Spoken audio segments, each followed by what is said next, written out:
Good evening, everyone, and thank you for joining us for a design subcommittee meeting of the Boston Civic Design Commission. Today's date is Tuesday, September 17th, and this is session B of the BCDC Design Subcommittee.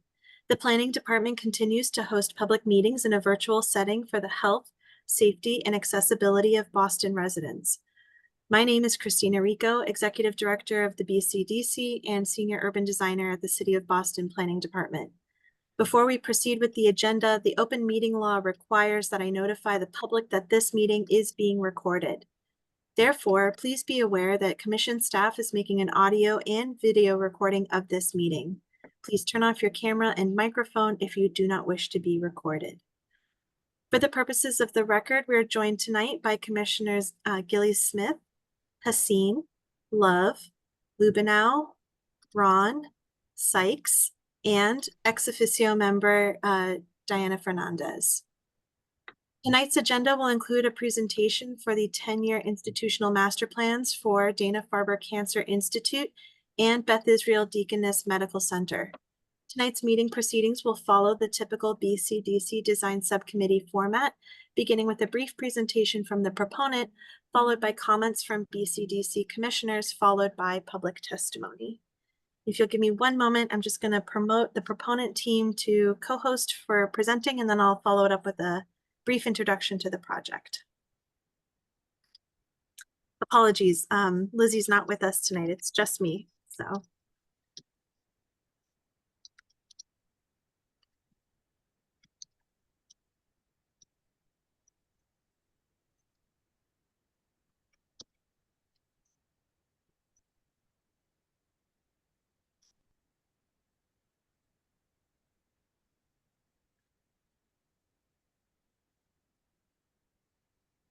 Michael, I have you promoted to co-host. Is there anybody else from your team that I should be promoting? Thank you very much, Christina. Yes, so Jared Dorr from Beth Israel will be assisting me with a brief presentation. And then this evening, we'd also like Wendy Gettleman, VP for Facilities from Dana Farber, Kevin Sullivan, Principal here at Payette, Chris Donahue, Principal at MVVA, as well as Darren and Baird and John Radigan, available for questions after the presentation for the discussion. Okay, I think I have most of those folks promoted.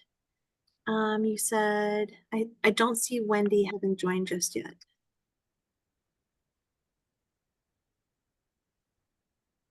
Can any of those folks just raise their hand in the case that I was meant to promote you and you've not yet been promoted?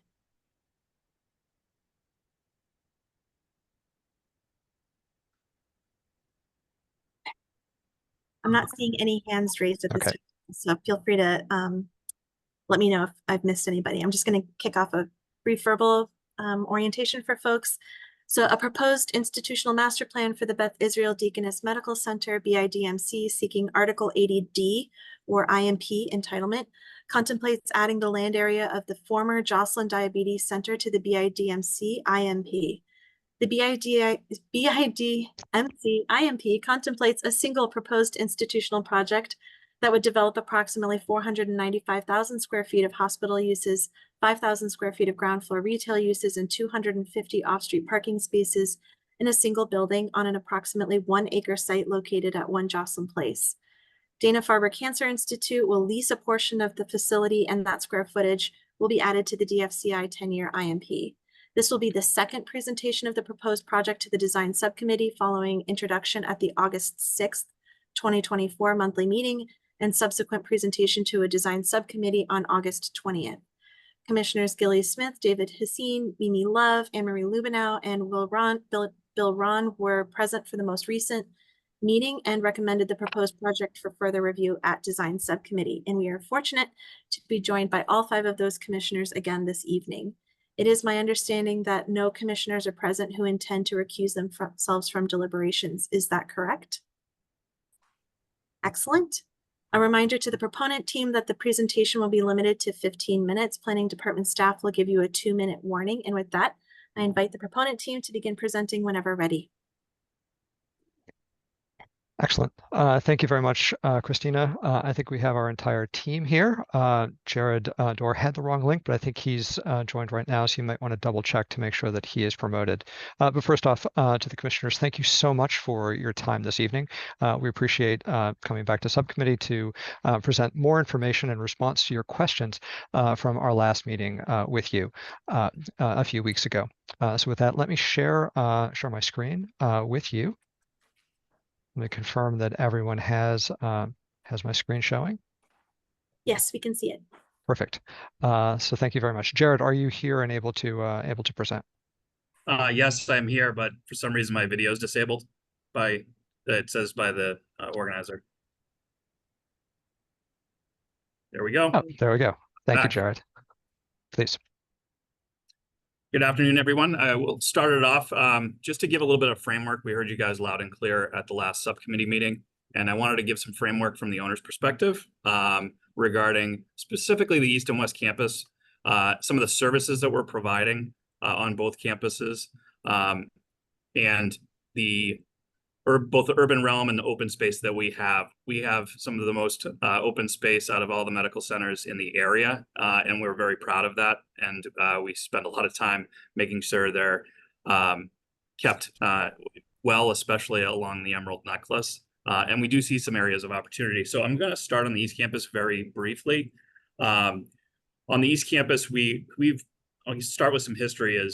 We've spent the past 25, 30 years shifting a lot of our inpatient services over to the West Campus. So that was a goal. Unintentional, because this is way before the Dana Farber deal had gone through and the collaboration had started.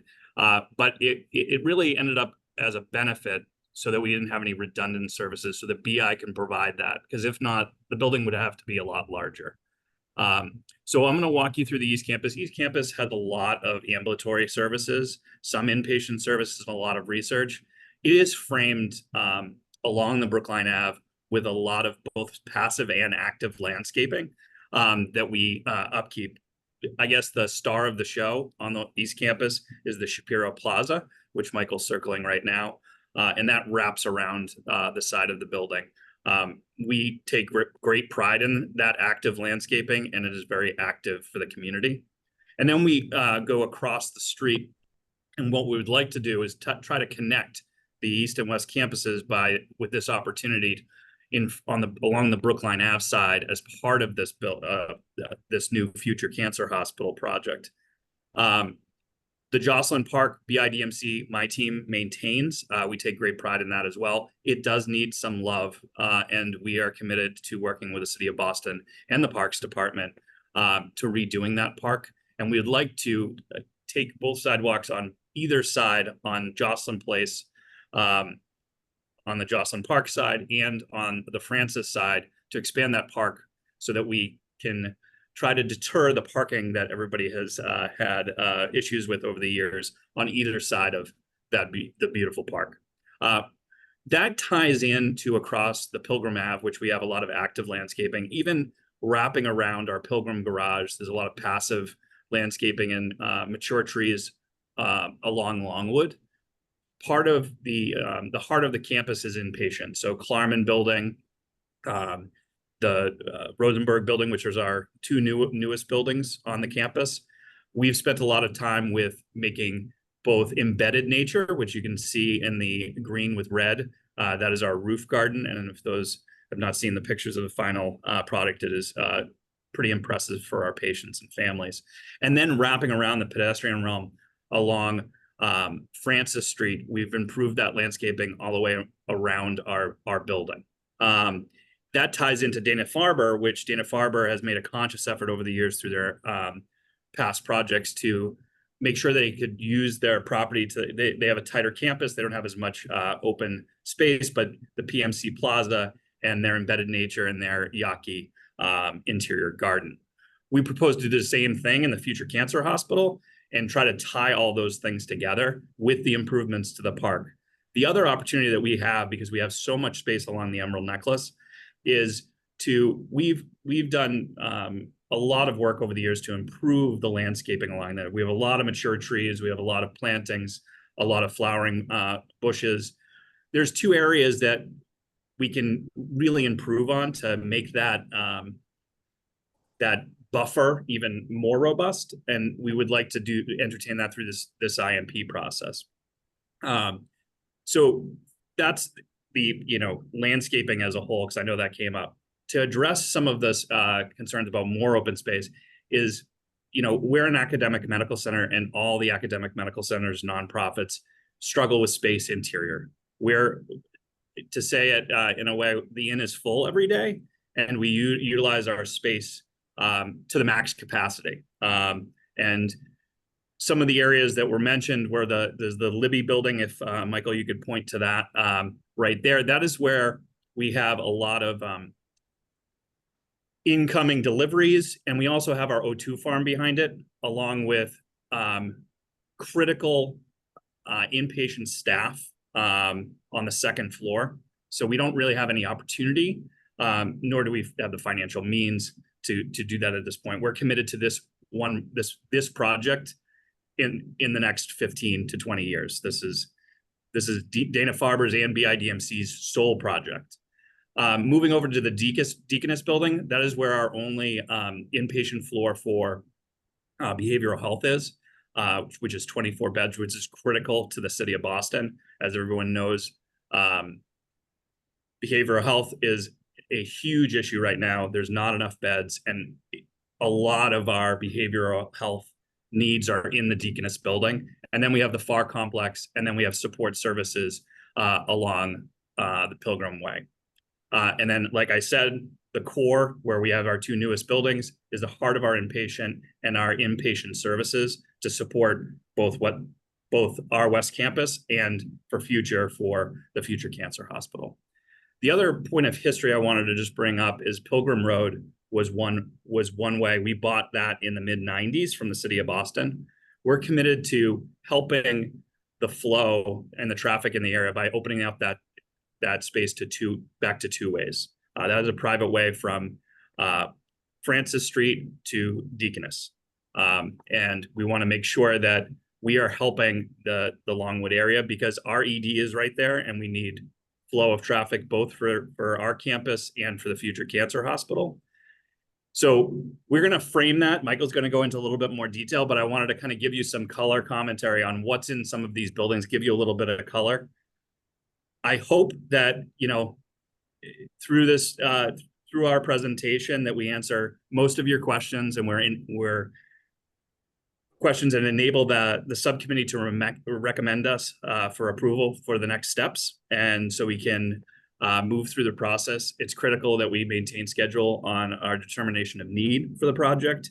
But this isn't the last time you'll see us, because we will be back for the Article 80B, and we'll be back with designs for the building, different concepts for the connections, and are happy to have conversations regarding all of that and some more of the mitigation that we'll be coming up with over the next few months. So I will pause there and move it over to Michael, who will go through the agenda and the bulleted items to address all of the items that were brought up in our last subcommittee. And thank you for the opportunity to speak tonight. Jared, thank you very much for that context. Beth Israel has been an amazing partner committed to high quality design, as evidenced by the Clarman building and the work we've done together for these plans. So in response to your questions, commissioners, we did hear that you wanted to hear a little bit more detail about the intentionality of the plans and how we related to open space, and more about our commitment to make Joslyn Park a destination for the city. So we did provide in the appendix materials and the presentation in advance some responses to questions about the urban context and street condition, a little bit more information about the streetscape, circulation, and functionality, some information about the public realm, including open spaces and proposed and current improvements, as well as some information on some first concepts for Joslyn Park. I have both the presentation and the appendix available. Given the time constraints, I'll go quickly through the main part of the presentation to frame for you the information that we have to engage together with you tonight at a more leisurely pace through discussion.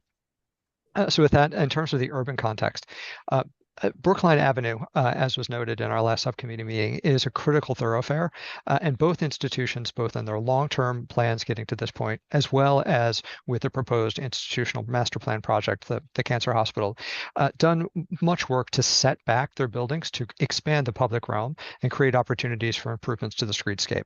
So here in this first section, at the Klarman building against the Maytap plant, the Klarman building does step back over the streetscape to provide widened sidewalk and landscape zones along there, as well as the Rosenberg, and as Jared said earlier, the Yawkey building that steps back to create a widened pedestrian zone at the Pan Mass Challenge Plaza. The proposed institutional master plan project moving up the street one block also proposes to set back at the street level, similar to the arcade condition that was created successfully at Longwood Center. So in that critical block, that heart of Longwood, the active intersection, setting back the building and creating an expanded public realm for streetscape, transit, and bikeway improvements is a key feature of both plans. There's more sections in the appendix that we can return to. At the street level, however, you asked the question, what really happens at the street? As Jared said earlier, both campuses are vibrant and critical pieces of the infrastructure of our city providing healthcare, but they have made very good steps over the past 10-year institutional master plan, and with this plan to improve the public realm. So specifically, as we said earlier, public entries and entry arrival plazas step back from Brookline Avenue, concentrated around Jimmy Fund Way, Joslin Park, and Binney Street to create entryways and spaces for arrival and visible destinations for patients and visitors.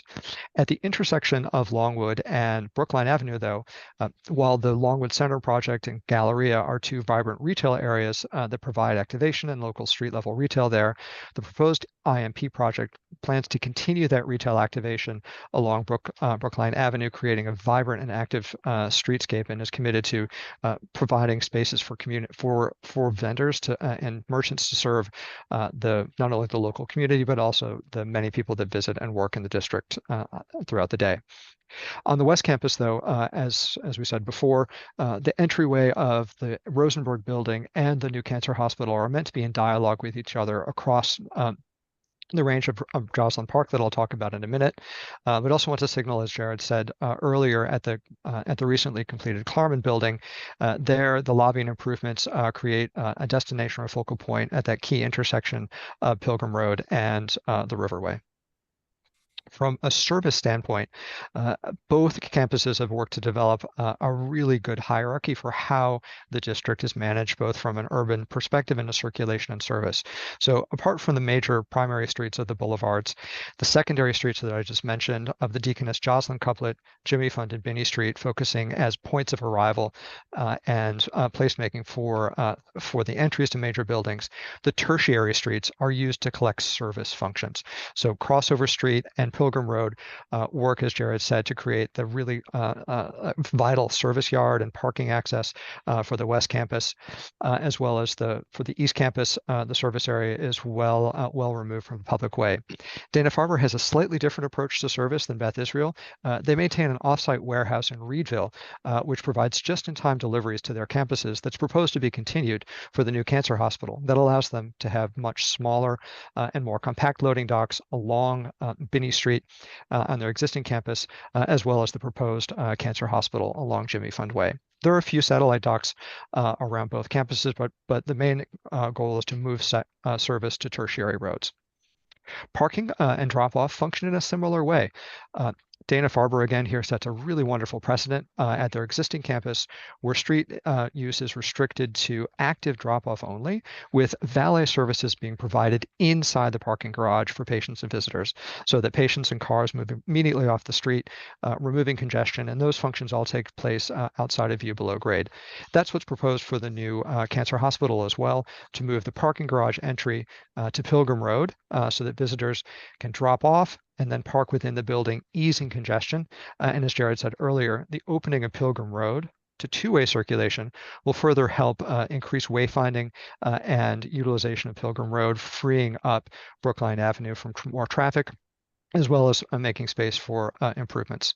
Both campuses have a network of additional parking garages and garages, but I will note that they are vibrantly connected to the Longwood collective transit shuttles. So tens of thousands of employees for both institutions do not use cars.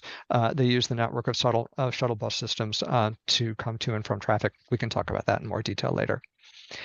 Jared, I think, did a really good job of describing the public open spaces that currently exist on the plaza, on the campus, and did also highlight some of those recent streetscape improvements that took place along Brookline Avenue, the Riverway, and around the latest institutional master plan projects, both the Klarman Building and the Yawkey Building.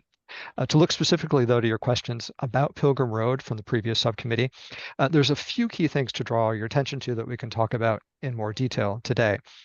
So first off, the plan does hope to building from the existing improvements along Pilgrim and the Riverway, first to include a series of streetscape improvements along the Pilgrim Road connector that we'll discuss in detail in the Article 80B process, along with pedestrian improvements at the Pilgrim and Joslyn intersection.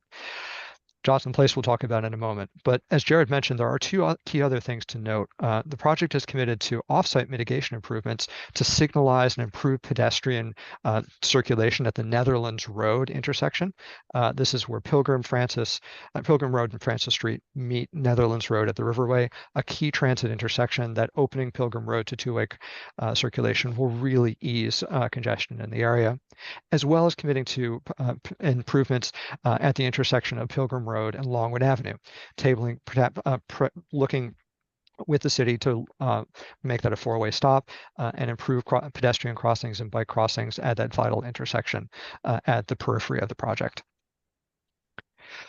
To look in a little more detail at Brookline Avenue, again, the improvements that Jared talked about that had been taken place from Shapiro Plaza onward on the East Campus, as well as the West Campus improvements. The master plans and the project include multiple things that we've worked with the BPDA and various city departments about, and hope to return to you to discuss with you in more detail in Article 80B reviews about streetscape improvements along Brookline Avenue, both immediately adjacent to the project and the periphery, as well as improvements that have been suggested by the Transportation Department for raised or separated bike lanes, integration of new bus stops that would be developed in conjunction with the MBTA as a part of the Brookline Avenue corridor transit improvements. The public realm, though, there was a few questions about the specificity of the zoning envelope or what features we'll come back to you to talk about in large project review for the new cancer hospital project. So Joslyn Park is committed to be improved and augmented to work with the city on that. It's a city park, but as Jared said earlier, Beth Israel has worked for years to maintain that park, working in conjunction with the Parks Department. We've already, with the BPDA, started to speak with them about how we can really look at the face-to-face space from building to building to work with the city to improve these spaces. I will note, though, that around the project itself, there are key areas that we've looked at putting program and public space to activate the street realm. So starting in a clockwise fashion from a pocket park and new staff entry that's proposed at Brookline Avenue, retail space, that embedded interior garden that's a part of the lobby that's proposed to really activate that corner and be in dialogue with the healing garden at Yawkey Center, the main lobby and entry to the new cancer hospital, again in visual dialogue with Joslyn Park. But before I finish, let me just take a brief 2 moments to talk about the intentionality and possibility of the park design. So while the property lines of the campus are basically at the building faces, working with the city and the Parks Department and the Transit Department to look from the full public ways, what are the opportunities that we have to redevelop this as a destination and a welcoming front door to both institutions? So whether that's, we don't want to be presumptuous and propose a design at this point. We haven't had enough time to start discussing with the Parks Department their priorities for the space. But the idea that we could expand the park by eliminating walkways, increasing the tree canopy, and looking at ways of integrating the landscape and new landscaping from the Cancer Hospital to the Rosenberg Building, from the connector at Pilgrim Road all the way to the face of Brookline Avenue. When we look at that in section, to be a little bit more clear about this, the thought is that we work with the city to concentrate and redesign the circulation to expand the park, working within the critical transit thoroughfares that's required at Deaconess Road and Jocelyn Place. So we do need drop-off lanes and travel lanes at each road to maintain that critical circulation around the park that Jared talked about, as not only for critical access to the emergency department, but also to the main entry of the hospital, and really looking at ways to work with the city and engage this. That's the end of the presentation. Now I see Marie. Anne-Marie, you have a question. Thank you. I was actually looking at the deck that was shared with us that includes the supplementary pieces, and I may have missed a previous presentation that addressed this, but it looks like there's a proposed pedestrian bridge bridging Brookline Avenue. Is that part of this proposal? So both of the master plans do make mention or request for a discussion of connectors to link the two campuses. One of those connectors is across Brookline Avenue from the new Cancer Hospital to the Dana Farber campus, as well as proposed connector from the future Cancer Hospital along Pilgrim Road to the West Campus and FAR building. Both of those connectors we assume would be reviewed extensively in a large project review for both campuses, for both projects. And do they show? Are they shown in those plans that you went into a lot of detail regarding, which I appreciate, Yes. regarding the public realm improvements, which I know is an area of concern. I think when I had, I guess my interest in urban context is thinking about the zoning envelope and the impact on the cityscape writ large. So it would be helpful for me to, and it seems like from what you're explaining that these pedestrian bridges are pretty critical to making this whole proposal work. So, and I know this is bridges are an area of concern of ours at BCDC. So I'll allow my colleagues to jump in. Maybe I'm missing something. That's what caught my attention as I was reviewing the other materials, but did not hear them mentioned in the presentation you just gave us. And Marie, I'm going to jump in and I'll see if Diana wants to follow up, but you're absolutely right. I do think we want to at least consider these bridges as we're thinking about the public realm and some of the, proposals that they're talking about this evening and presenting. I do think they bring new ideas for sure to this meeting, but in our previous, when the project was presented at the monthly meeting, Seth clarified that the pedestrian bridges would be part of an Article 80B review, even though they're sensitive components for sure, and something that we really do need to think about and discuss.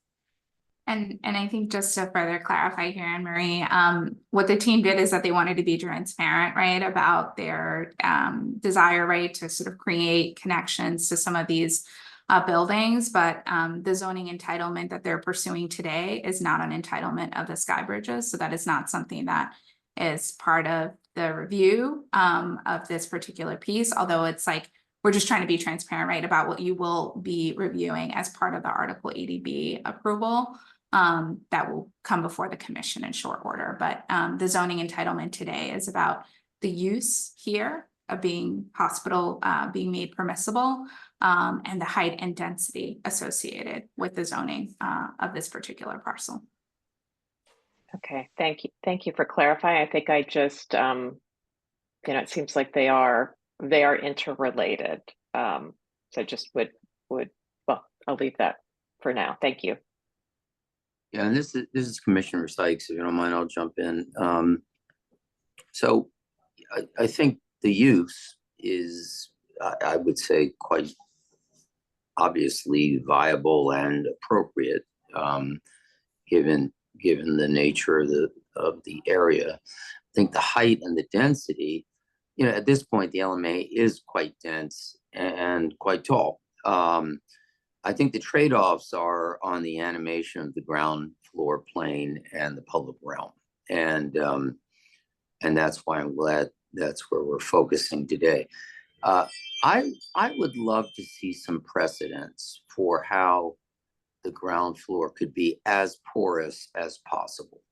And by that, what I mean is how the retail, for instance, starts to blur the distinction between in and out, how people would move in a way that would be certainly secure and safe for the occupants of the building, but how we could let that sidewalk start to make its way into the building, and particularly on Pilgrim Place. Is that correct? Yeah. Yes. Pilgrim Road. Pilgrim Road. Mhm. Because I think while there is a lot of retail and lobby shown on the diagrams you've shown, what it doesn't show is the existing condition, which is rather glassy, less than optimally transparent, in my opinion, in terms of bringing people in and trying to blur that distinction. So I'd love to see some of the typology that talks about the character of those first 2 stories. So let me stop there. Michael, can you pull up a Sure. drawing for us to talk about? And I am thinking about the one that I think Kirk referenced, which you call out the lobbies, you call out drop-off points. Yeah. Well, it was a whole it was a whole Okay. site. Oh, sure. Oh, yeah. Yeah. You have more of this. Yeah. Is this Commissioner Sykes? Is this a good frame of reference? Sure. I think it's clear what your intent is. It's just not clear to me what the character of either lobby or retail is.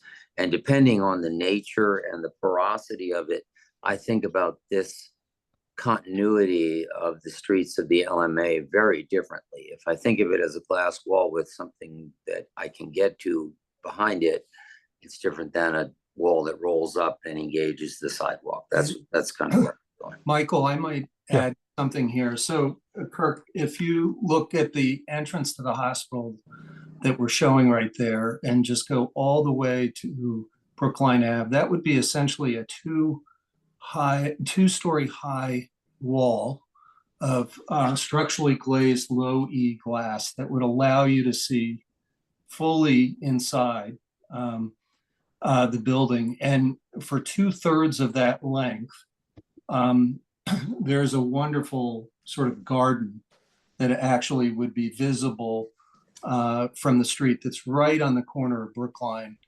and Joslyn Place. And so the idea is that there's an immersive landscape that you can sense and see from the street, from Brookline, from Joslyn Place, and so that this landscape from the park actually visually extends into the building.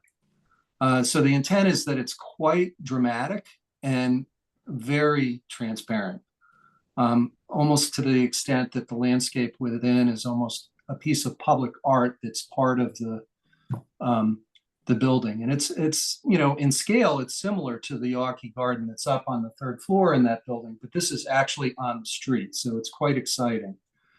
On Brookline Avenue, the idea about the retail is it's not 2 stories high there, but it would be framed and fully transparent. And we're using a very not low, but a canopy to sort of create a sense of place and space in front of the building there, to really allow for some porosity in terms of the relationship with the retail and the sidewalk there.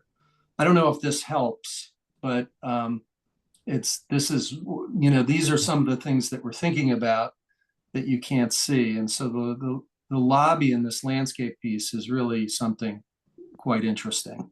I might add, Kevin, I might add that we'll certainly discuss many more of the details of sort of the building facades and articulation in the Article 80B process once we move into developing the building itself. I might ask Jared, though, to give one more comment around the character of the retail.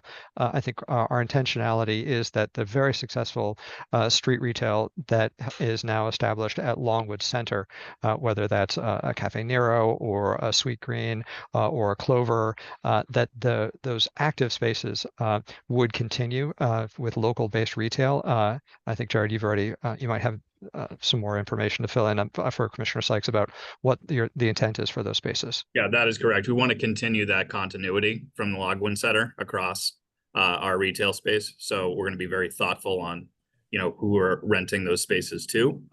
Obviously, it's a few years out. We don't know what the need will be because there tends to be people going in and out, even in the Longwood Center. But it seems like they've got a stronghold now with Sweet Greens and Anna's, and Nero. But yes, that is our intent, is to keep with that motif. I don't want to belabor it. I guess I'll go back to suggesting that my question is more about porosity and not transparency. And so it has to do with how many little black arrows there are in addition to the big black arrows. And I don't know that I believe there has to only be an entry and a way to look in, but rather a way to engage the sidewalk, perhaps in other ways that might be more embedded in the building. So I'm sorry, I'm monopolizing this. So No, Kirk, I think those points are super valid. First, I'll just say, I think you brought a lot more material than you brought the last time. And I think you are clearly communicating that you get the public realm as part of this project. And so I really appreciate that, because that seemed to be a very different conversation from the last time, which is really helpful. I think what Commissioner Sykes is saying, and I'm kind of, thinking the same. This is an excellent start. Your campus is even though it may have more green spaces than other medical campuses, it's still fairly limited. And so your lobbies, your public spaces contribute to the public realm, to that open space. And it almost feels, and I'm not asking you to do this drawing, but at some point, like a beautiful Noli plan of your lobbies and how they open up into your, open spaces would be quite beautiful, because I think all of those orange spaces contribute to that public realm experience. And again, I really am not asking you to do that drawing, but I can visualize how that would be a nice representation of how the outdoor indoor becomes, more porous. Thank you for that. Now, there's the sense that we tried to capture in this diagram of a Noli plan. That the scale of the campuses is quite large, but I think to talk about Dana Farber for a moment in response to that, they have I think successfully implemented a high degree of transparency along Jimmy Fund Way. Wendy, I think, refers that to their front door with the active lobby of the Yawkey Center, with an internal cafe, drop off another public pocket park along Jimmy Fund Way. That spirit of opening up what the activity of the lobbies and the patient care that's exhibited there to really continue, as Kevin said, across the street and start a dialogue on opposite sides of Jocelyn Park between the two institutions. And I guess, Michael, if you don't mind me jumping in, I wonder, Kirk, if I could be a little bit more direct with you around the recommendations here. So would you like this team to explore potential opportunities for entry off of Brookline in addition to the entry off of Pilgrim Road? I just want to make sure we're giving this team clear direction. Yeah, I think it's not just where the entry is, it's more about how the building contributes to the public realm and the backer sidewalk. And while I understand that maybe beyond Article C, since we're sort of saying height is okay, well, no, not we. I'm sort of saying, from my perspective, the trade-off or the quid pro quo for height and use is activation. And so I guess I'm asking for perhaps more detail in Article 80. See my request about the character of the building's interface with the sidewalk, and hopefully some aspiration to do that in other places throughout the LMA to create a kind of environment or a ecosystem of interfacing walls, street walls, I guess, with public realm. So that was really the question. And maybe if that's the incorrect thing to address at this time, Diana, I'm happy to hear that if that's your thought. Yeah, I do think right, what's before you all today, right, is sort of the zoning envelope. And I think, that experience at the ground floor, right? So I think we want to be pretty explicit, right, about, is there anything you want at that ground level in terms of additional entry points? Because that's the sort of level of sort of review we're at right now. And then I do think that, your question here about like what the paste is, right, of that ground floor that's like the next level of detail. And I think the team here is trying to get ahead of, I think, the conversations we're going to be having as a commission in the months to come. Exactly. Thank you.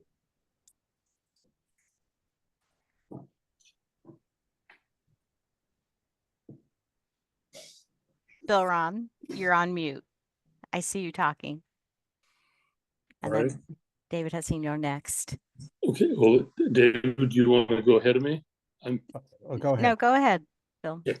Let me second what Kirk has been focusing on, and can you bring up the we'll call it the Noli plan? Sure. That was up. Yes. So I agree wholeheartedly with the essence of what Kirk was talking about.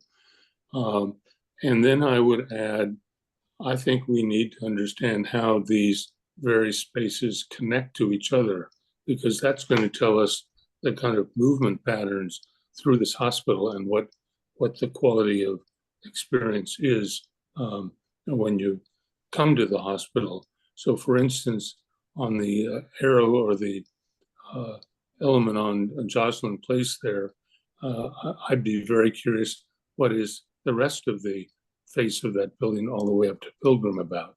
There's nothing shown, and yet if we're thinking about connections, that may be where a connection should be, or maybe not. I know last time I spoke of the connection on the new buildings across the street from the main drop-off area of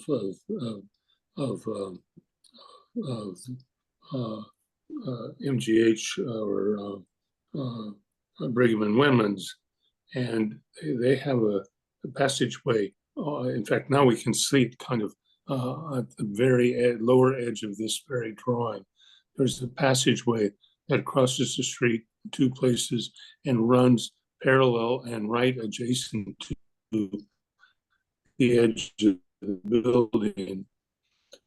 And one could argue it's a space that is full of life and light. And one could argue that's a piece of a good example of a piece where the connectiveness of these public places is emphasized and experienced by all comers. And so I'd like to have a discussion of those kind of spaces in the Beth Israel part of the drawings. So that's one thing.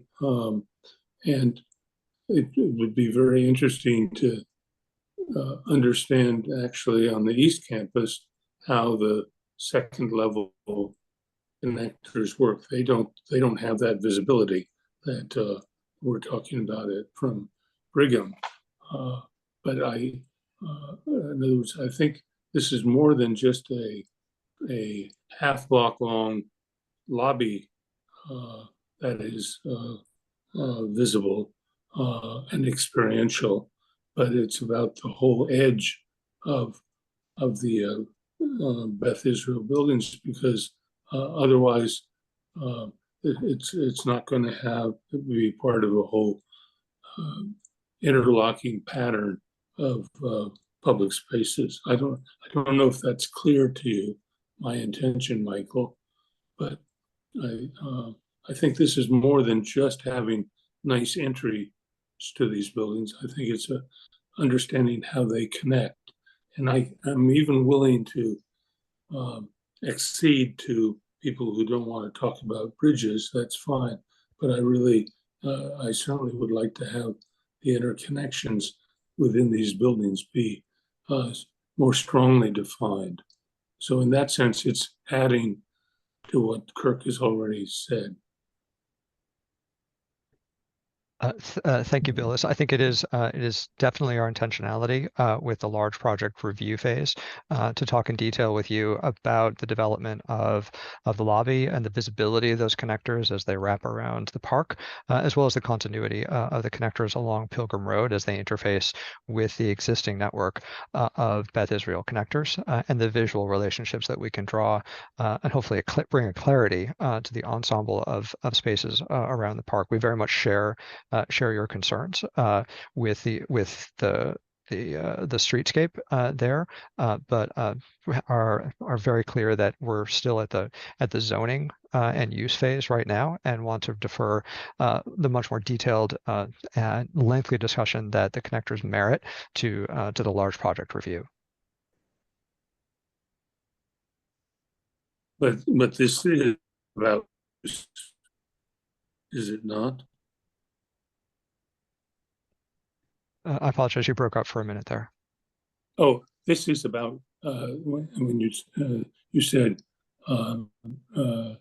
that we are in the phase where the use is important or being considered. We are considering the uses. Isn't this all about use? The first two floors of all of these buildings in a master plan. Yes, absolutely. So thus, they might warrant discussion now, not waiting for the next phase. Well, I can return to that detailed plan here. We can talk about this a little bit more, although I think I see some other hands raised. Please let others participate. All right, let's go back to David Haseen, but Bill, chime in. You know, you. Well, yeah, I mean, yeah, go ahead, David. I don't want to certainly repeat what Kirk and Bill and others are asking about the ground floor. On a positive note, I want to say that it was very helpful for me, at least, to understand what the possibilities for Jocelyn Park are with the diagram that you showed, and the possibility of eliminating, for example, the perimeter sidewalks, and how that might create a more viable green space, because I had real questions about that. So I know that this is going to be subject to a larger discussion, but presumably you're going to be asked to pay for some of this. So one has to believe that your thoughts and recommendations will be taken seriously. And I do, I do feel that we should come out of this process and this project with something that may be not as big as I might like it to be, but it feels like an oasis, feels protected from the traffic, feels like it's a place you can go and isn't just a traffic island. So I think that was helpful for me, because that was one of my issues. So thank you for that. The only other thing that I'll mention about the bridges that we're not talking about is that I am very inclined to support the overall zoning envelope and change of use that you're asking for us to consider today. What I'm worried about is that, which I think Commissioner Lubinow alluded to, is that the whole project is contingent on things that we're not talking about, and that worries me, just because to come back to a more detailed review of the building and be told that the only way this works is with a bridge that we weren't considering at this phase, will be disappointing. So I'm hoping that when we are ultimately having that conversation, that there are going to be that we're not going to be backed into that decision, that we're going to be able to consider a series of alternatives that you've looked at, of which a bridge may be the best solution. I don't want to prejudge it, but I just want to flag that issue, because that we don't want to, that doesn't feel good if that's where we're heading. So so if there's confidence around the fact that this massing and zoning use can be accommodated in a number of scenarios going forward, then I'm on board. And lastly, on the subject of the ground floor plane, I mean, I think a lot of very, very good points have been made. It does suggest to me the possibility of coming back to us for a final vote with perhaps a more detailed diagram of the ground floor uses and the uses on the first two floors, with some imagery about what the design intent might be for how that will engage with the street. That might be a way of getting to the next step. So those are my thoughts. Thanks, David. Shauna? Thanks, Mimi, and thank you very much, Michael, Kevin, and Jared, for the presentation. I certainly appreciate the detailed thought and that you've put into this presentation. I think that we have at least succeeded in drawing out the importance of the open space in the project.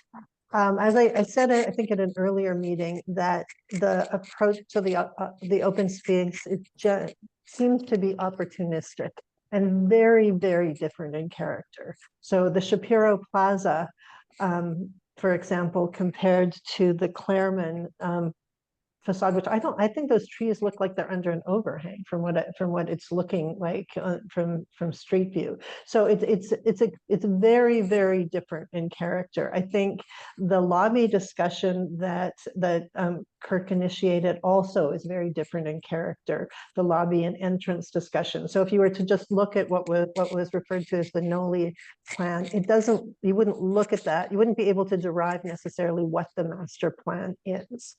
And I know this is a very challenging project in that we're looking at a challenging project from a review perspective, because we're looking at this as a master plan, but really what you're primarily focusing on is a building and the more immediate adjacency. And so I think we're caught in this, I'm caught in wanting to have some clarity into the guidelines and the way that the landscape will be developed over time, and hungry, of course, to know maybe some of these answers, probably some of these answers will be coming in the development of the project that we can't review until later. So it's actually, for me, it puts me in a very hungry position where I want some clarity of something. Of either clarity of the overall guidelines, clarity of the specifics of the project, how that fits together. But I do appreciate, I certainly appreciated could you click to the last couple of slides, the slides about the open space, maybe the section actually. Oh, sure. Sorry, 1 second. Yeah, there we go. And I think this is both the early concept with the simple intentionality of the gathering space and movement spaces. I think it's very clever to get rid of the sidewalk, and this does feel more like the heart, the potential heart. I am curious though, because currently it's 3 lanes and you're getting rid of the traffic, of the parking, but it's still 3 lanes. Yes. So Chris Donahue is on with us from MVVA, and I'll just give maybe a moment's context for this. So last week, both Jared and Wendy from Beth Israel and Dana Farber met on site with Nick Schmidt and others from the BPDA to walk the site, to look at the public spaces that exist on Brookline Avenue, to discuss bike lanes and transit improvements there, as well as taking a walk around the park. And I think it was very, I don't want to speak for Jared and Wendy. Unfortunately wasn't there, a really wonderful experience to understand the constraints, but also the opportunities that exist here at Joslyn Park. So I think Wendy and Jared would be the first to shout out that the circulation on these streets, so the public, the city streets, is critical to understand how we can reserve drop-off lanes that are essential on each side, eliminate the parking lanes, and maintain 2 travel lanes, knowing it's Boston. Someone's going to double park, that the circulation through those 2 travel lanes are working with VHB, been deemed as critical, but also working in conjunction with other striping and transit improvements along Brookline, and the opening up of Pilgrim Way to circulation is working as a couplet to try and get from the city and the Parks Department every inch that we can from curb to curb in the park to make it really a destination. I mean, that's what I was guessing, but you just hadn't clarified that you're Yep. expanding the number of travel lanes, correct? Yes.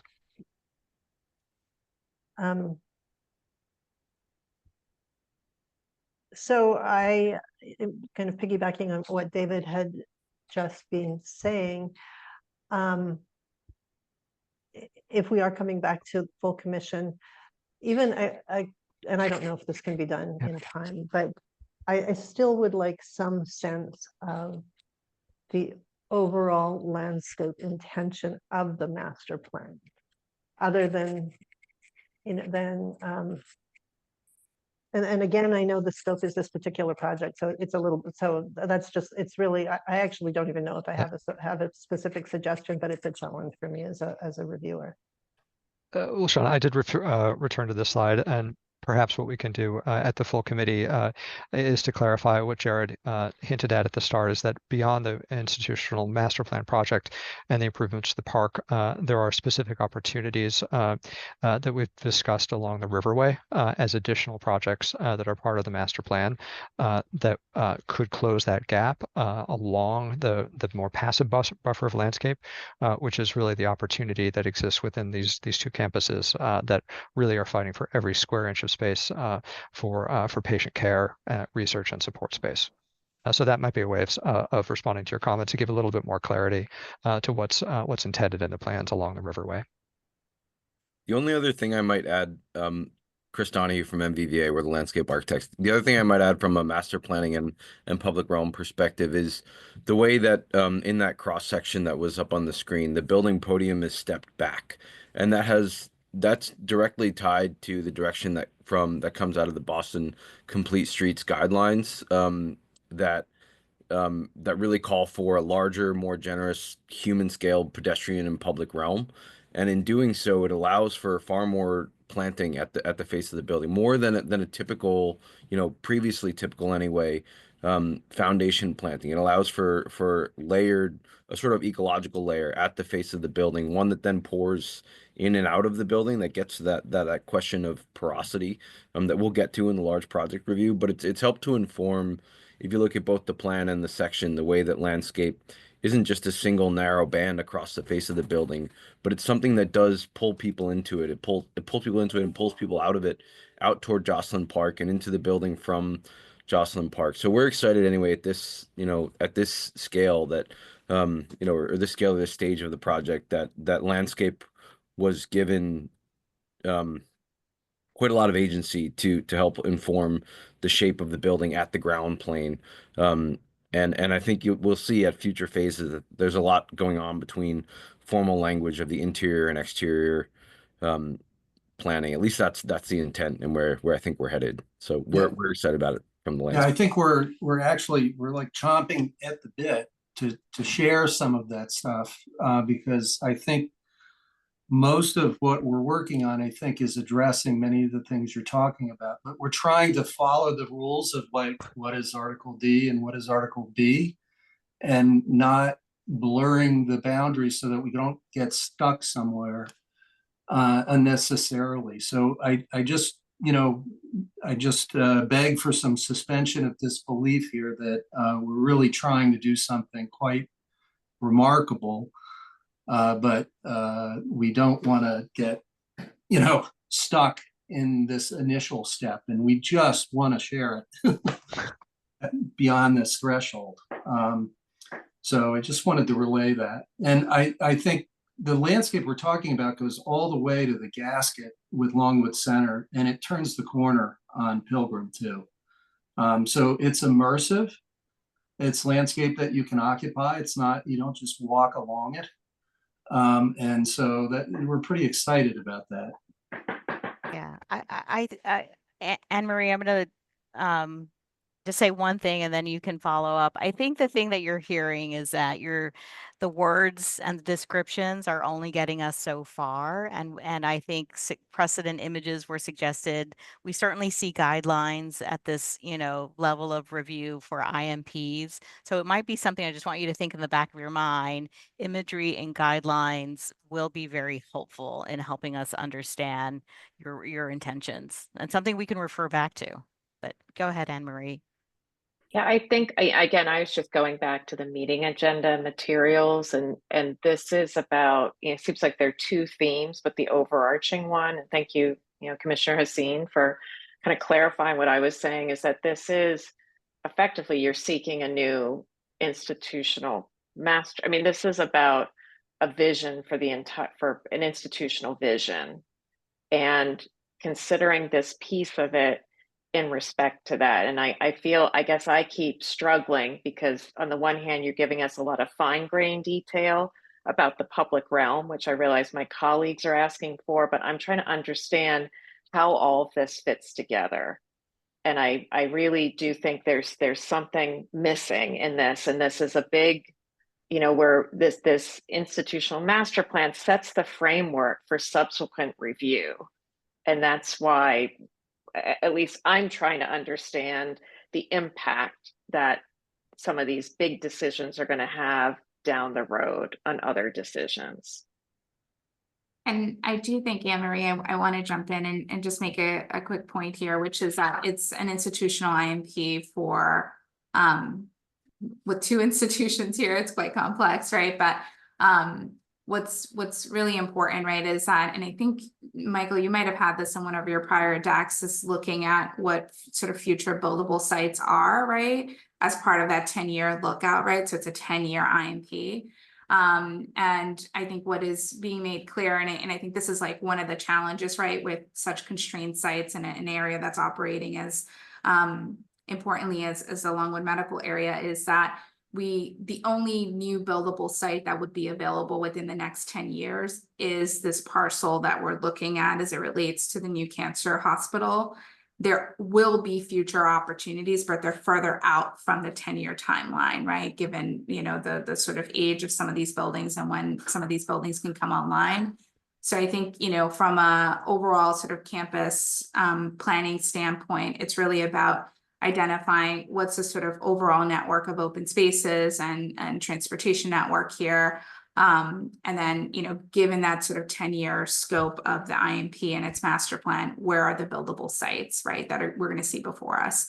So I don't know if that's helpful, Anne Marie, but I just wanted to share that particular context because we totally hear you, right? There's opportunities to make improvements on some of these sort of older buildings when improvements come online, but that's not within the sort of 10-year sort of lookout, right, that the sort of IMP is required to do.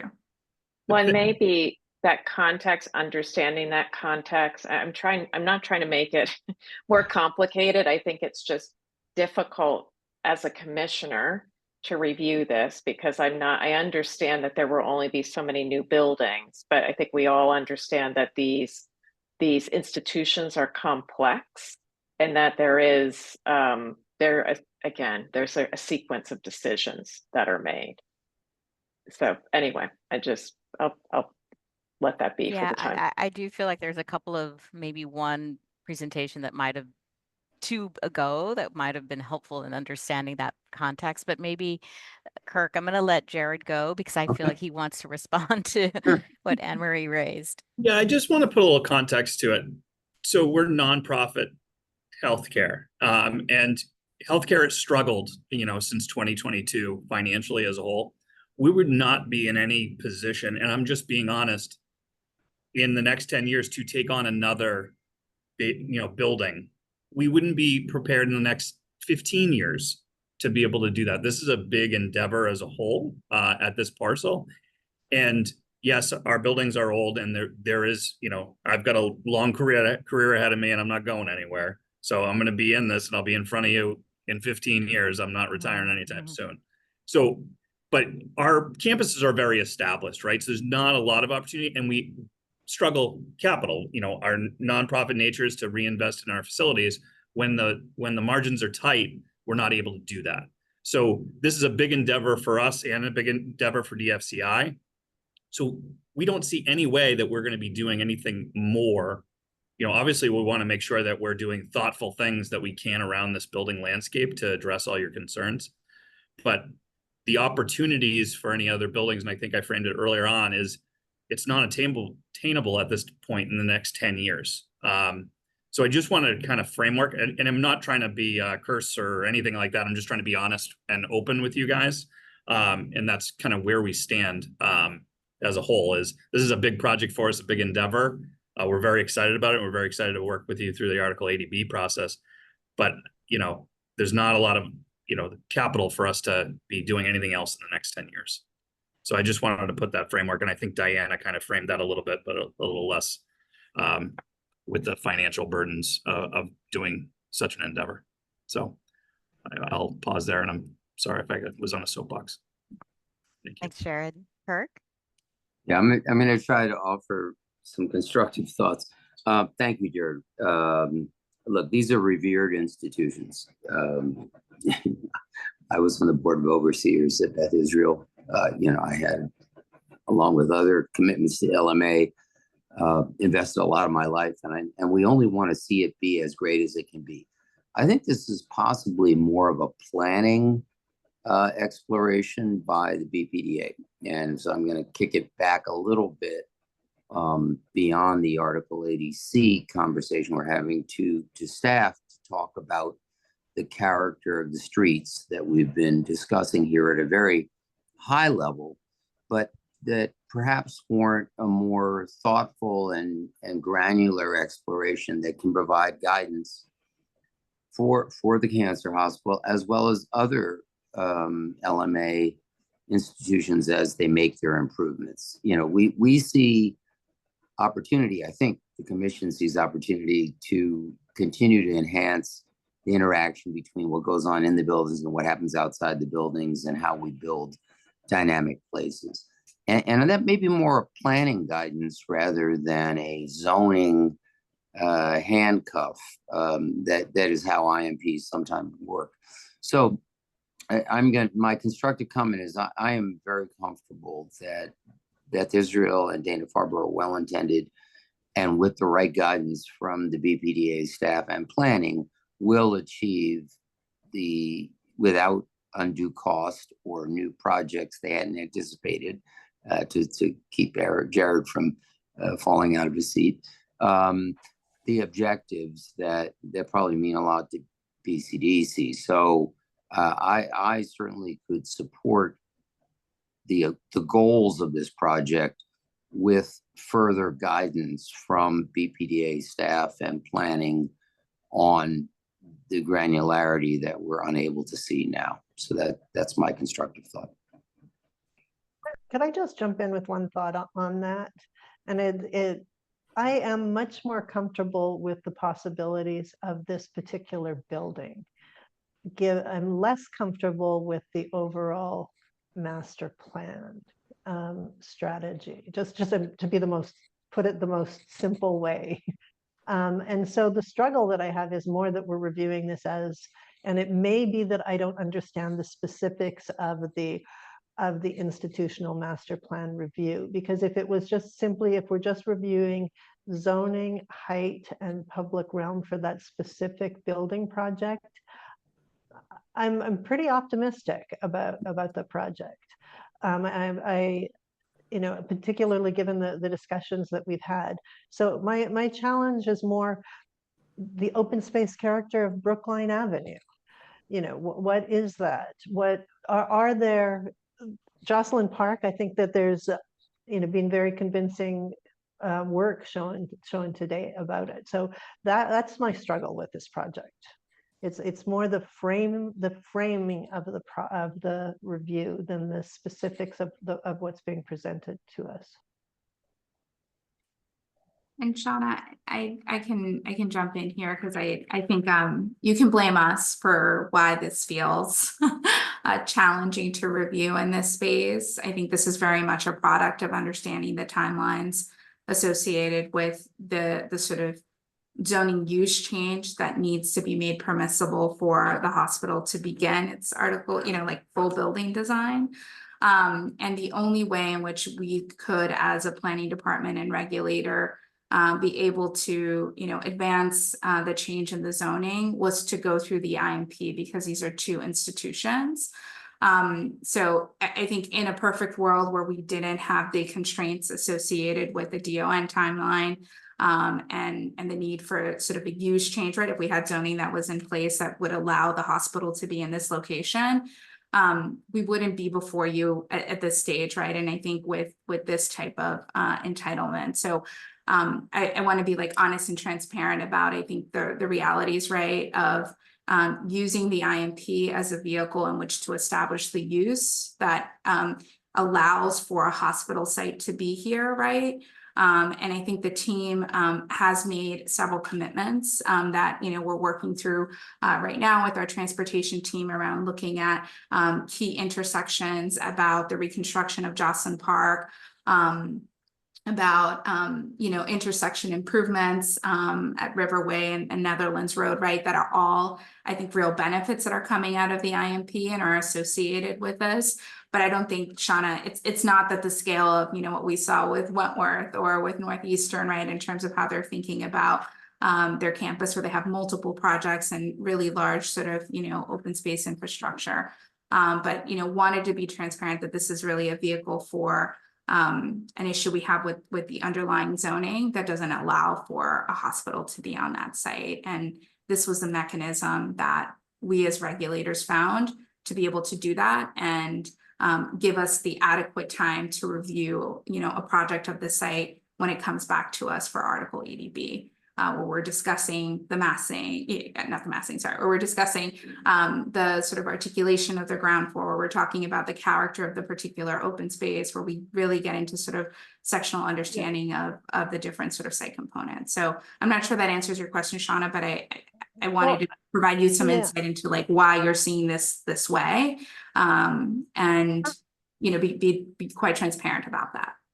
So Diana, is there, and this is my own perspective on the project, is there a way to bracket it so that it is really focusing more on the more directly associated, you know, and my colleagues may disagree with me, but my discomfort is approving the master plan.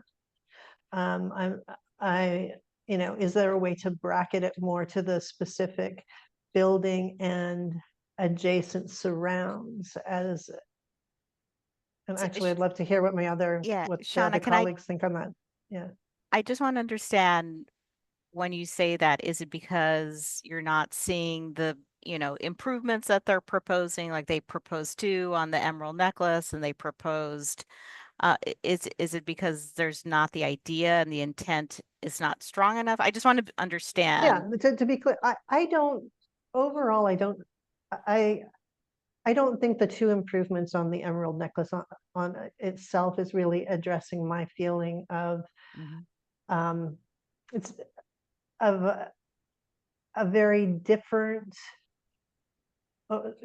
approach to open space on pretty well every corner that you look within the project. The way that, you know, sometimes it's a very skinny street, sometimes it's a wider plaza, sometimes it doesn't, you know, it turns into this sort of larger park in Jocelyn Park. Overall, as a master plan, I don't really understand what the master plan intent of the open space is. And I would say that would be sort of analogous to the discussion that Kurt originally brought up about understanding the overall intention of the public facing street level open of the programs within the building. But so that's my discomfort with bringing up the whole master plan part and not really addressing the overall master plan. I think you've done a pretty good job, Michael and team, everyone, with respect to the scope that you're working at. But as I said, I'm much more comfortable with the area specific to the ground level open space and the possibilities of it, the program interior to the building with respect to this specific project. And I love that section. I love the checkerboarding of people and planting as you're moving across, how you really, even with 3 lanes of traffic, I think it can still be successful. But my challenge is really with this master plan. And again, it may be my understanding of the way that this master plan is to be reviewed in this process. Mimi, can Go I ahead, offer David. a thought? Mhm. I understand the schedule issues. I understand, I think the goals, and I know that everyone's intentions here are good. So I think the notion that we're like trying to leverage the commitments to the master plan to the approval of a zoning change for massing and use is maybe not the right approach. And the approach is to, I don't know, this gets, Diana, to your question about, how the structure, which I'm not good at, the structure of what we're approving. And in a way, I think, if we were being asked to approve an addenda or something to the current IMP that would allow a building of this size and use on this site, and that was the limit of what we were talking about, that would be, I think I certainly, like some of my other commissioners, would have a lot of confidence with the comments that we've made that the building that would come back to us ultimately as part of the Article 80 process would be a great building that we could talk about and, hammer out the details. The issue seems to me to be a little bit about the specifics of the commitments that would be made across the site by the institution over some period of time. And I'm asking myself if there is some way that at the next commission meeting that the ask can be tightened up to give the proponents what they need, which is a sign off basically on the size of this building and the use that's associated with it, and that we can somehow have a more robust discussion about the specifics of the master plan improvements when frankly there's more information and more detail, when the conversations with the city parks department have happened, when the blah blah blah. Because I think we're kind of spinning a little bit, and I don't know that we're going to get to a resolution. So I'm proposing that. I don't know what the structure of that it looks like exactly, but I want these folks to be able to come back and feel confident that we're going to approve a building of this size and this use on this site, subject, of course, to the design reviews comments that we've heard today, and in good faith that the institution is going to be making larger commitments across the site that we need to review in some format when there's more information. I don't know if this makes any sense because I don't know the legal structures that are associated with that, but that's what I would propose. I think that is like a fair and I think a really great point, David, is I think we can you know, I think we were, and I think Michael and the team was trying to be really responsive to like the broader, right, because it is an IMP, the broader master plan, right? But I do think that what we need to do next time that we're before you here is to have the one slide that says this is what is being entitled, and be very, very clear about what that includes, what those envelopes are, and what are those improvements that are associated with that approval. And I think that can give us the clarity, right, that we're all working with, right, to understand what those opportunities may be, and allow you all to conduct your professional, you know, opinion and deliberation in that space. So I think that's really great feedback for us. I also think it's great feedback, what I've heard too, and David, I don't know if this is like an addendum to what you just said, but also the guidelines piece, right? So for those improvements that are being considered along some of these street corridors and the open space, what are some precedent, what are some guidelines, right, that establish a baseline criteria for the work that is ahead of us in the Article 80B entitlement. So to me, those feel like really concrete things we can do to come back to you with this team to give the commission some clarity as to, you know, what this entitlement actually does. And Diane, I think in the way that the team embraced the complete streets objectives of setbacks, that's great. But in special places like the LMA, there's almost complete streets de novo. You know, there is a very specific complete streets place for the 6 or 8 blocks that are Brookline Ave and the streets that feed into it. And so I think giving some guidance that would help inform not only the cancer hospital, but all the institutions in the LMA, that this is the place we'd like to see evolve, as opposed to just the broad construct of complete streets would be helpful. That's what I was referring to in terms of the planning guidance that we might offer from City Hall. Yeah, I think this is very interesting conversation, because I'm going to, you know, my analysis of being on every meeting is you started really focused on the building, didn't talk at all about too much about the public realm. We asked you to explain your campus, understand connections, what buildings did what, talk about, you know, the public realm space. You came back and even got wider, and now we're asking you to go back. But I think it's been a really good conversation. I don't know if that's your interpretation of what's happened over the course of these meetings, Michael, but I think we've lost track of what your project actually is in these really, you know, helpful conversations for me, talking about open space. And I think that's what we need to now summarize in the format of a next meeting. So with that, commissioners, I'm just curious, are we feeling comfortable that the next meeting is our, you know, monthly meeting? Or what are the thoughts for next steps here?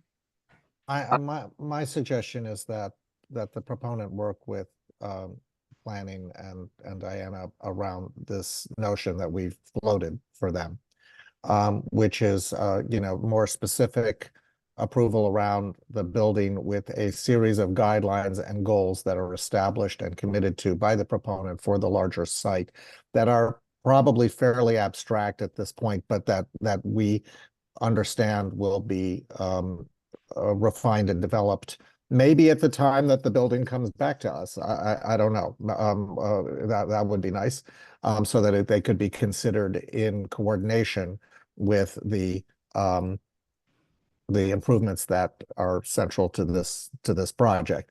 I'm satisfied with that. I don't know if other people are. I would be. Yeah, I would be as well. I'm a little worried about putting guidelines together in a couple of weeks, because it won't be something that, you know, that will have had the effort and the review. So I think if there could be, and I think what we don't want to do is stand in the way of your approvals. And as I said, I personally am more comfortable with the specifics around the building and its environment. But if there's a way that we could legally get you to the next step and have a parallel process of the master plan being investigated, and then as the building goes into the Article 80 B process. Is there a way, Diana, to carve out the site, the building, the zoning change, the height? There is not. Yeah.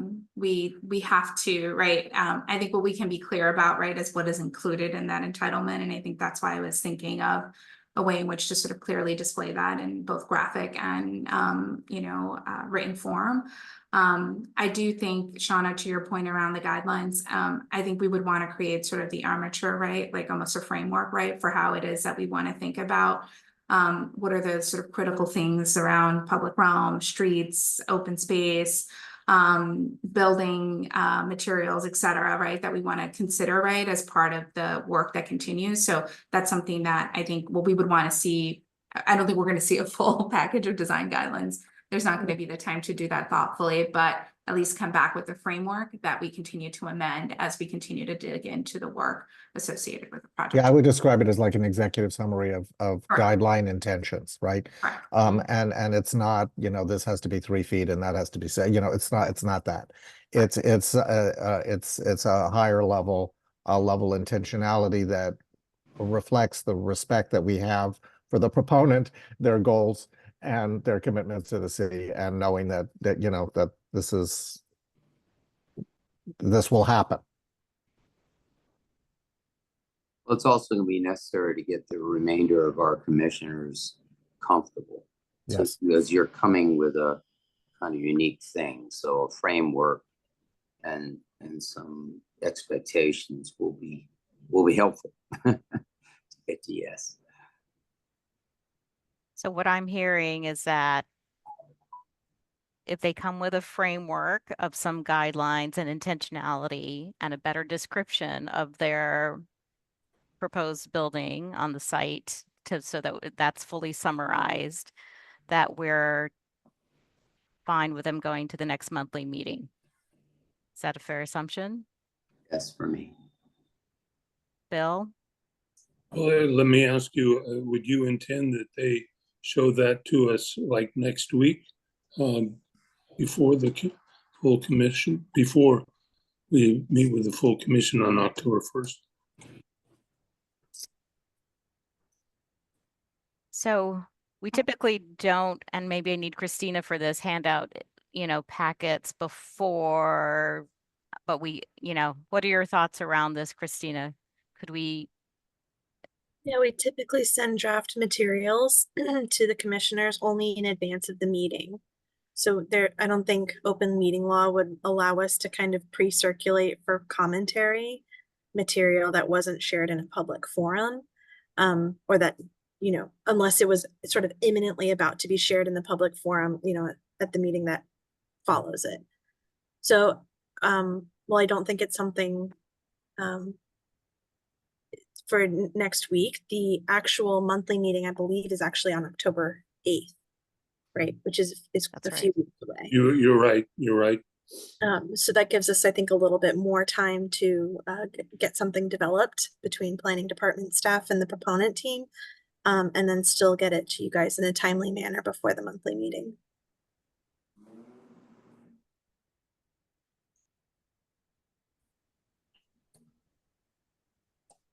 Any further comments, commissioners? No, I mean, I'm confident that the proponent and their team will do a good job, because it's really incumbent on them to make their case along with staff to get everybody on the commission to yes. And so I'm comfortable that folks will come as prepared as they can be. If staff wanted to offer some preview of where they were going internally, that would be fine for me too. Maybe that's a way around any challenges. I'm sorry to have interrupted. Can I just ask before we I know that we're trying to wind this down to a sensible conclusion. Before we completely finish that thought, can I just ask for public comment? Because I know that we're joined from members for the public this evening. Sure. Thanks, Christina. I'm sorry, I forgot that. That's okay. We were so involved in this conversation. It had momentum and I like where it's going. I just want to make sure that we check the boxes. And we did receive a very short comment that I'm going to read into the record. So at this time, we'd like to invite any members of the public in attendance who may wish to contribute public testimony to raise your digital hand, and I will call on you. If you're calling in by phone, press the number 9 on your dial pad to activate the raise hand function and dial 6 to mute and unmute yourself. Please state your name and any relevant project affiliation information, and please keep your comments to 2 minutes. Philip, I see that you have your hand raised. Give me 1 second while I promote you to co-host here. Philip, are you able to unmute yourself? I am. Thank you. Hi, I'm Philip Vandermeid, member of the public. Thank you for the presentation. I just want to say I'm supportive of this. Like, I think there was a lot of comments here around the overall larger plan. I didn't hear a lot mentioned around the need for additional cancer hospital beds by the commissioners. I think that should be, one of the main objectives of whatever you are considering. So I hope you keep that in mind. I also just encourage you as commissioners to keep in mind that, most people in the public, what I really care about here is that, healthcare is incredibly expensive here. There's a lot of thoughtful suggestions being made, but let's keep in mind of how that adds to the cost of projects. This is a nonprofit institutions. So I hope that you all keep that in mind. Like, there's a lot of things here that we could do that make this amazing and better, but they all cost money. And I would just encourage you all to keep that in mind. So I hope this gets approval to go to the next phase soon. Thank you, Philip. Okay.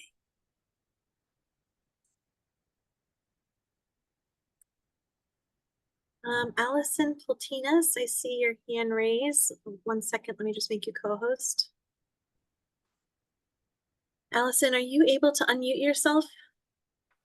Yes, thank you, Christina. Can you hear me okay? We can. Okay, good. A couple thoughts, and I appreciate the conversation about the IMP planning. I think the Riverway edge is important, but also wanted to include thinking about transportation and the garage that's going to be associated with the new building, and the 3 lanes coming on Jocelyn Place. I think those are all important topics to think about.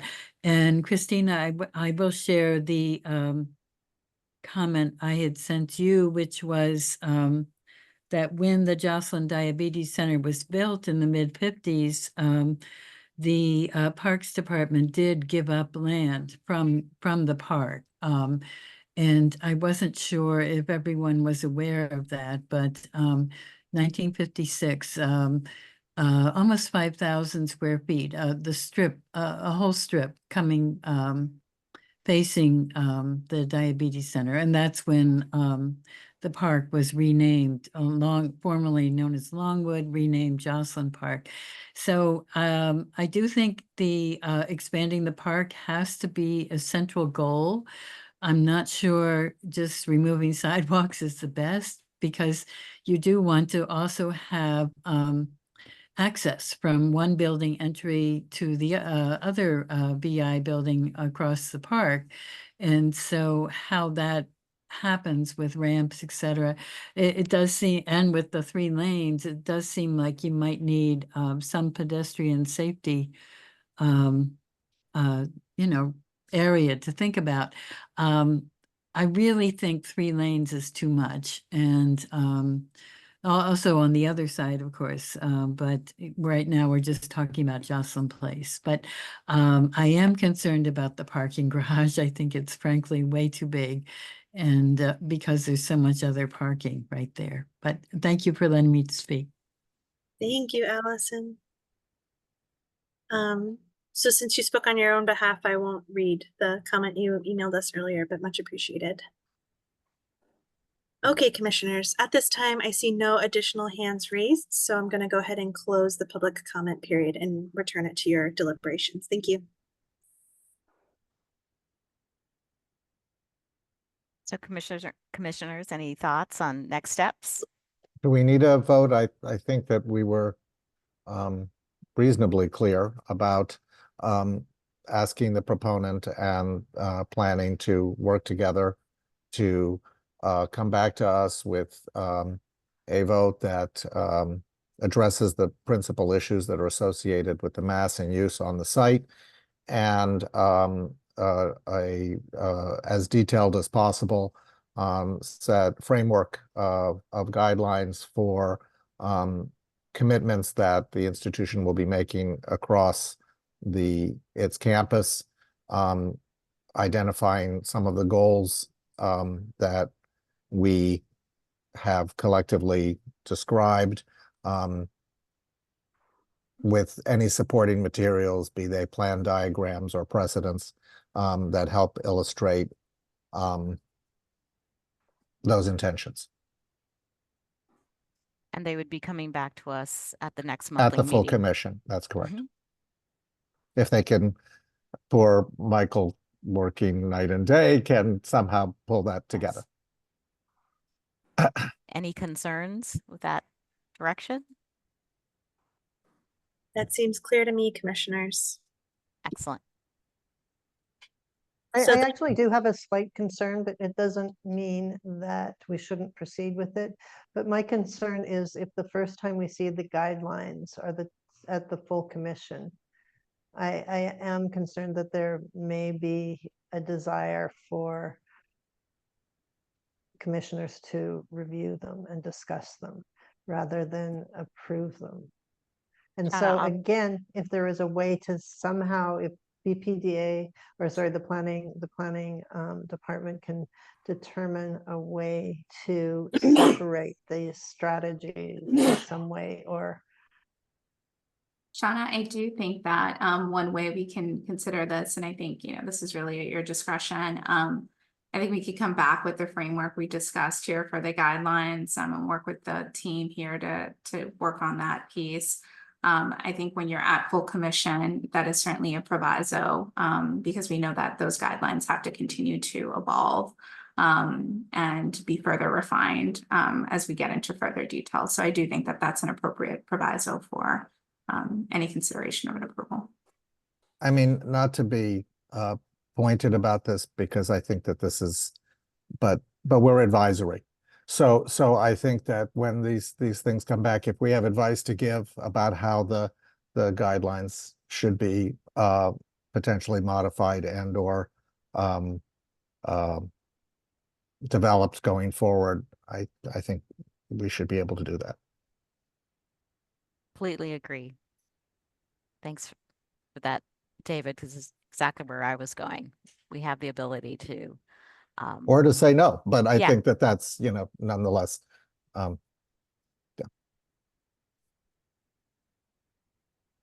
Well, that was our only agenda item this evening, commissioners. And that direction seems very clear.